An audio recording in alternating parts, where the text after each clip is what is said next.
Əgər bir insan səninlə bir gün boyunca danışmadan qala bilirsə, bu artıq bir cavabdır. Nə bir mesaj, nə bir zəng, nə də bugün çox məşğulam, sonra danışarıq demək. Sadəcə səssizlik. Və özünü aldatma. Yəqin işi çoxdur, bəlkə yorulub, bəlkə indi zamanı yoxdur demə. Çünki hər kəs məşğuldur. Amma insan dəyər verdiyi birini tamamilə yox saymaz. Bir mesaj yazmaq saatlar almır. Səni düşünürəm demək çətin deyil.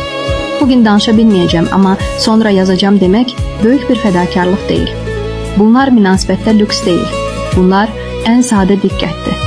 Əgər ortada heç bir xəbər yoxdursa, heç bir izah yoxdursa, heç bir cəhd yoxdursa, sən qarışıqlığın içində deyilsən.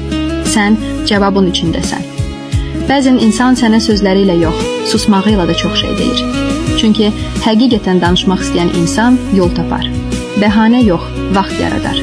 Bir saniyəlik də olsa səni unutmadığını hiss etdirər. Əgər biri sənsiz bir günü rahat keçirə bilirsə, bəlkə də sən onun həyatında düşündüyün qədər önəmli yerdə deyilsən.